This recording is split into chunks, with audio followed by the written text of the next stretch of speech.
बालपण. कोणीतरी म्हणाले आहे की लहानपणी मीही श्रीमंत होतो. पावसाच्या पाण्यात माझेही चांगले 2-3 जहाज सहज तरंगत होते. बालपणीची श्रीमंती औरच असते. खरंच, किती लोकांना आपले बालपण बघता येते?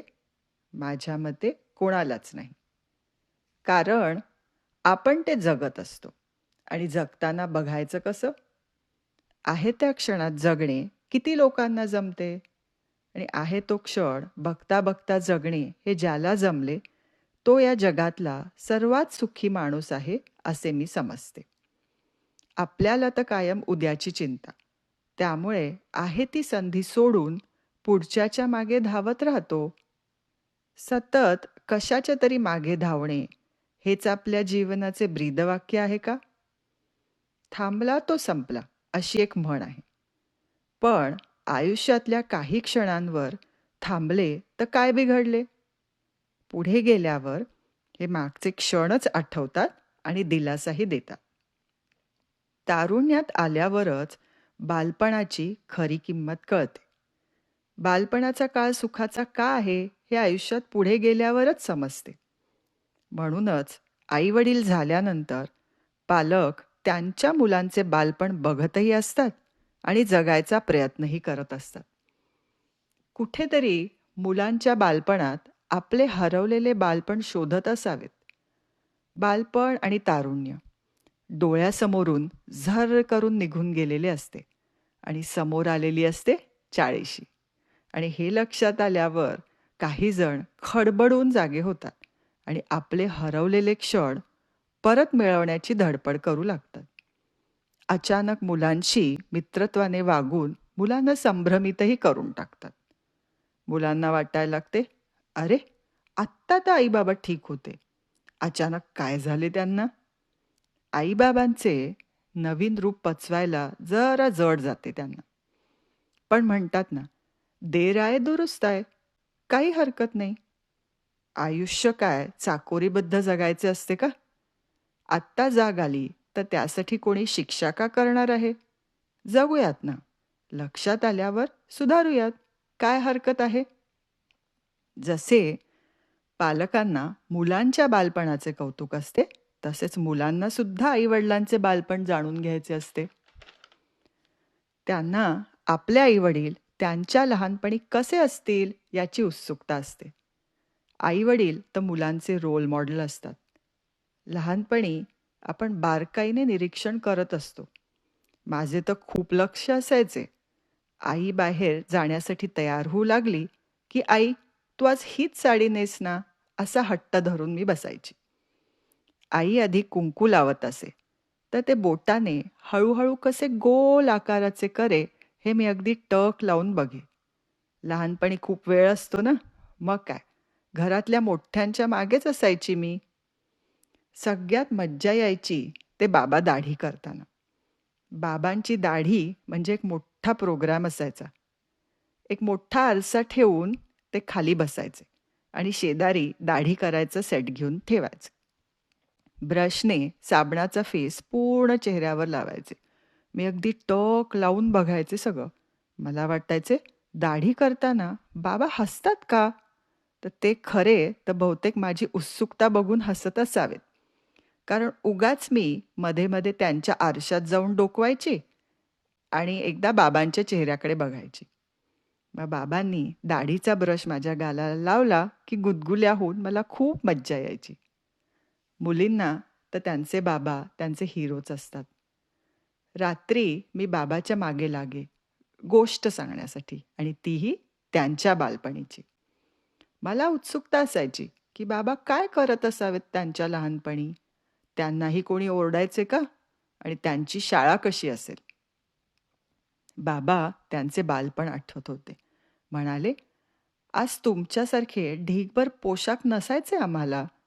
एकच मोठा तागा आणून सर्व भावंडांना सारखाच बुशर्ट आणि सारखीच हाफ पॅन्ट आणि बहिणींना त्याचाच फ्रॉक. त्यामुळे एकत्र निघालो की बँडवाल्यांसारखेच वाटायचो. आमचे बालपण हे जमखंडीला गेले. आम्ही लहान असताना जमखंडीचा राजा बघितला होता आणि त्याचा वाडासुद्धा. त्याच्याकडे एक हत्ती होता. तो नदीवरून राजवाड्यात जाताना आमच्या घरासमोरून जात असे. तर आमचे वडील त्याला रोज एक नारळ देत असत. त्यामुळे हत्तीचा माहूत रोज आम्हा भावंडांना हत्तीवरून एक चक्कर मारून आणत असे. आणि त्याच्याचमुळे मित्रांमध्ये आम्हा भावंडांना एक वेगळाच मान होता. लहानपणी तुमच्यासारखे गोळ्या चॉकलेट्स नसायचे आम्हाला. सकाळी नाश्ता आणि 2 वेळचे जेवण. आणि अधेमध्ये भूक लागलीच तर तहान लाडू आणि भूक लाडू. आणि तेही नको असेल तर आहेच की रानमेवा. म्हणजे काय, चिंचा, पेरू, कैऱ्या, आवळे वगैरे वगैरे. आणि आम्ही आमचीच एक चिंचेची कँडी इन्व्हेंट केली होती. चिंच, गूळ, मीठ आणि थोडंसं तिखट एकत्र कुटून त्याचा एक गोळा बनवायचा आणि काठीला लावून तुम्ही लॉलीपॉप चोखता ना, तसं चोखायचं. आणि आम्ही लहान असताना गावात जर एखादं बडप्रस्थ असेल आणि त्याच्या घरी लग्न असेल तर बँड आणि वरात जरूर निघायची आणि बँडवाला बोलावला जायचा.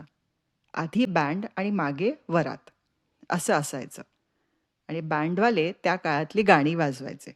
पण आणि आम्ही भावंड आणि आमचे मित्र बँडवाल्यांसमोर नाचायला लागलो तर ते ओरडून आम्हाला बाजूला करायचे. मग त्याचा राग येऊन आम्ही त्याच्यावरती युक्ती काय केली तर चिंचेचा लॉलीपॉप आम्ही चोखत बँडवाल्यांसमोर उभं राहायचो. चिंचेचं नाव जरी काढलं तरी तोंडाला पाणी सुटतं. इथे तर आम्ही लॉलीपॉप चोखत चोखत बँडवाल्यांच्या समोर उभं राहिल्याने त्यांच्या तोंडाला चांगलंच पाणी सुटायचं आणि त्यांचं सुरीलं गाणं एकदम बेसुरी व्हायचं आणि सगळे हसू लागायचे. भूतकाळातल्या या गोष्टी आठवताना बाबांच्या चेहऱ्यावर एक वेगळीच चमक येत असे.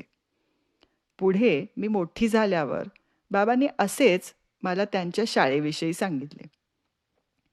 ते म्हणाले, आमच्या शाळेचा पोशाख म्हणजे काय विचारता? अंगात बुशर्ट, हाफ पॅन्ट, डोक्यावरती गांधी टोपी आणि कानात भिकबाळी. तुमच्यासारखे सतत वेगवेगळे पोशाख नव्हते. कुठे मोठ्या कार्यक्रमाला म्हणजे लग्नाला किंवा कुठल्या समारंभाला जायचे असल्यास ठेवणीतला एक कोट असायचा आणि तो सुद्धा वंश परंपरागत मोठ्या भावाकडून लहानापर्यंत आलेला. शाळेतले शिक्षक म्हणजे जमदग्नीचा दुसरा अवतारच. त्यामुळे शाळेत कमी आणि बाहेरच जास्ती लक्ष लागे. पण पुढच्या वर्गातील शिक्षक बदलल्यावर शाळेची गोडी वाटू लागली. तेव्हा मला कळाले माझी शाळा संपल्यावरच बाबांनी स्वतःची ही गोष्ट का सांगितली आणि कधी मी शाळेत न जाण्याचा हट्ट केला तर बाबा मला सपोर्ट का करत असावेत. आज इतक्या वर्षानंतर मला बालपणीच्या गोष्टी आठवत होत्या. बाबांचे बालपण आणि माझे बालपण जमीन आसमानाचा फरक वाटत होता त्यांना. आणि आता मला माझ्या आणि माझ्या मुलाच्या बालपणात तोच फरक जाणवतो आहे. जमाना बदललाय, पिढीसुद्धा बदलली. माणसं बदलतायत, बदलत राहतील सुद्धा. पण बदलणार नाही ते आयुष्यातील विसाव्याचे ठिकाण आणि ते म्हणजे प्रत्येकाचं आपलं हक्काचं बालपण. बालपणात आपण रमतो, तारुण्यात खुलतो आणि म्हातारपणात विसावतो. बालपण निरागस असते. आयुष्याचा वृक्ष बालपणाच्या रोपट्यावरतीच अवलंबून असतो. प्रत्येक मोठ्या माणसामध्ये एक लहान मूल दडलेले असतेच. कितीही प्रतिभावंत जरी माणूस झाला तरी त्याच्यातले लहान मूल सहज बाहेर डोकावून जाते. म्हणूनच कुमार गंधर्वांनाही हे गाणं गुणगुणायचा मोह आवरला नाही. लहानपण देगा देवा, मुंगी साखर रेचा रवा.